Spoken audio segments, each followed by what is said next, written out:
தமிழ் சட்ட நேயர்கள் அனைவருக்கும் வணக்கம்.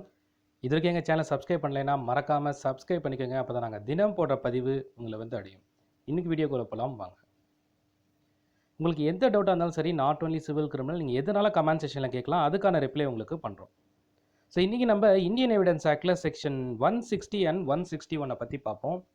இதுக்கு முந்தின வீடியோலாம் நீங்கள் பார்க்கணுன்னா பிளேலிஸ்ட்டில் ஐஏ ஆக்ட்ன்ற ஃபோல்டர் இருக்குது, அதுக்குள்ளே இருக்க வீடியோஸ் எல்லாம் நீங்கள் பார்க்கலாம். ஸோ லாஸ்ட் வீடியோ நம்ம செக்ஷன் 159 ரெஃப்ரெஷிங் மெமரி, நீதிமன்றத்தில் விட்னஸாக வரக்கூடிய பர்சன் ஒரு வேளை வந்து இப்போ ஃபார் எக்ஸாம்பிள் அந்த வழக்கு ஆரம்பித்து அந்த வழக்கு வந்து கிட்டத்தட்ட ஒரு வருஷமோ இல்லை 2 வருஷமோ ஆனதுக்கப்புறம் அவர் ப்ரீவியஸாக கன்ஃபெஷன் அப்போ என்ன ஸ்டேட்மெண்ட் கொடுத்தாரோ அந்த ஸ்டேட்மெண்ட்டை பற்றி இப்போது அகைன் வந்து ஒரு விட்னஸ் சொல்ல வேண்டியது இருக்கும்.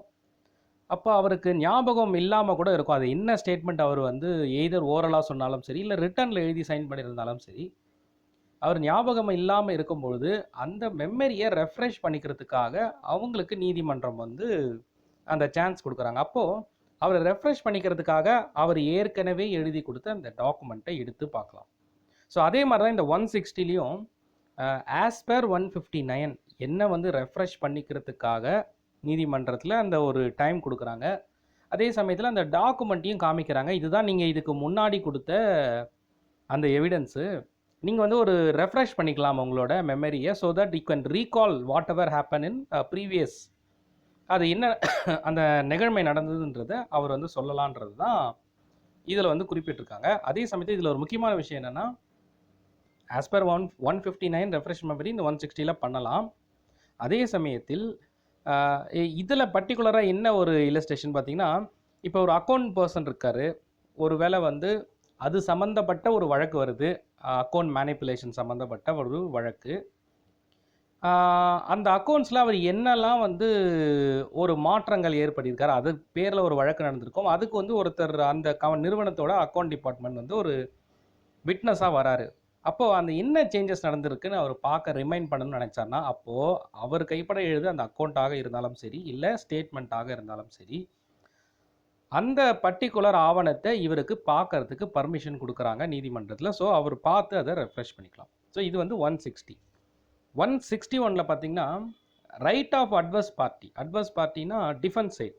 இப்போ அக்யூஸ்ட் இருக்காரு, அக்யூஸ்ட் சைடு இருக்க டிஃபென்ஸ் சைடில் தான் அட்வர்ஸ் பார்ட்டி. இப்போ அவங்க என்ன பண்ணுறாங்க, அவங்களுடைய ரைட்ஸ், இப்போ இந்த ரெஃப்ரெஷ் மெமரிக்காக கொடுக்கப்பட்ட அந்த டாக்குமெண்ட்டில் என்ன வந்து ஸ்டேட்மெண்ட் இருக்குது அடங்கி இருக்குன்ற பார்க்கறதுக்கான உரிமை வந்து ஆப்போசிட் பர்சனுக்கு இருக்கா இல்லையான்னு கேட்டால் ஆஸ் பர் 161 அதற்கான உரிமை இருக்குது. ஈவன் இப்போ ஒரு டிஃபென்ஸ் கவுன்சில் இருக்கார், அக்யூஸ் சைடு அட்வர்ஸ் பார்ட்டி சைடில் டிஃபென்ஸ் கவுன்சில், டிஃபென்ஸ் அட்வொகேட். இப்போ நான் தான் டிஃபென்ஸ் அட்வொகேட்.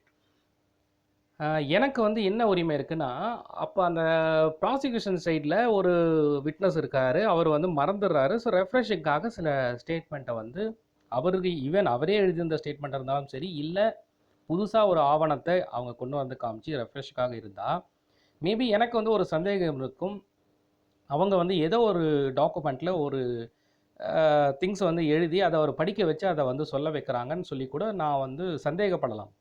அப்போ நீதிமன்றத்தில் எனக்கு ஒரு வாய்ப்பு தராங்க டிஃபென்ஸ் சைடில், அவங்க என்ன எழுதியிருக்கிறாங்களோ நீதிமன்றத்தோட உத்தரவோட, ஜட்ஜோட பர்மிஷனோட அதை வந்து நான் வந்து பார்க்கலாம். அந்த டாக்குமெண்ட்டில் என்ன, எதற்காக அவங்க அதை சப்மிட் பண்ணுறாங்க, அதில் என்ன எழுதியிருக்கு, எதை அவர் ரெஃப்ரெஷ் பண்ணுறாரு அப்படின்றத பார்க்க முடியும். ஸோ இதுதான் வந்து இந்த 161ல் குறிப்பிட்டிருக்காங்க. ஈவன் அந்த விட்னஸ் ஆஃப்டர் ரெஃப்ரெஷ் மெமரி பண்ணி அவர் வந்து அதே போலேயே ஒரு ஸ்டேட்மெண்ட் கொடுத்தாலும், அது வந்து ஒரு கொராபரேஷன் ஸ்டேட்மெண்ட்டாக அவங்க எடுத்துக்கிட்டாலும், அந்த ஸ்டேட்மெண்ட்டை குறுக்கு விசாரணை செய்கிறதுக்கு டிஃபென்ஸ் லாயருக்கு உரிமை இருக்கான்னு பார்த்தீங்கன்னா கண்டிப்பாக வந்து குறுக்கு விசாரணை செய்யலாம். ஸோ ஜட்ஜியோட, அதாவது கோர்ட் பர்மிஷனோட எதிர் தரப்பினருக்கு வந்து கண்டிப்பாக வந்து அந்த ரெஃப்ரெஷ் மெமரி பண்ணி அந்த ஸ்டேட்மெண்ட்டையும் பார்க்கலாம், அந்த விட்னஸையும் குறுக்கு விசாரணை செய்கிறதுக்கான பெர்மிஷன் வாங்கி குறுக்கு விசாரணை செய்யலாம். அதுதான் இந்த 161ல் சொல்லியிருக்காங்க. ஸோ ஜஸ்ட் ரீகால் பண்ணோன்னா 160ல் 159ல் ரெஃப்ரெஷ் மெமரி பண்ணுறோம். எந்த டாக்குமெண்ட், அதில் வந்து 4 விஷயம் சொல்லியிருந்தோம்.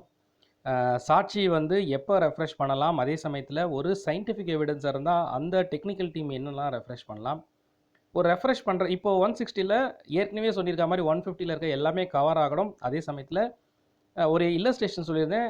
ஒரு அக்கவுண்ட் டிபார்ட்மெண்ட்டில் இருக்க பர்சன் அவருடைய கேஸுக்கு அதை கூட டெக்னிக்கலாக இருந்தாலும் சரி, இல்லை மேத்தமெட்டிக்கலாக இருந்தாலும் சரி, அதாவது அரித்மேட்டிக்கலாக இருந்தாலும் சரி, ரெஃப்ரெஷ் மெமரிக்கு அவர் யூஸ் பண்ணலாம்.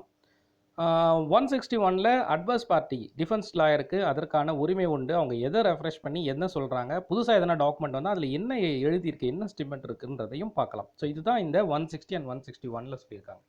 ஸோ நான் கொடுத்த இன்ஃபர்மேஷன் உங்களுக்கு யூஸ்ஃபுல்லாக இருக்குன்னு நினைக்கிறேன். வேறு எந்த தகவல்னாலும் சரி நீங்கள் கமெண்ட் செக்ஷனில் கேட்கலாம். அதுக்கான ரிப்ளை உங்களுக்கு பண்ணுறோம். நாட் ஒன்லி சிவில் கிரிமினல், நீங்கள் எதுனாலும் கேளுங்க, அதுக்கு ரிப்ளை பண்ணுறோம். ஸோ அடுத்த வீடியோவில் உங்களை சந்திக்கிறேன். நன்றி, வணக்கம்.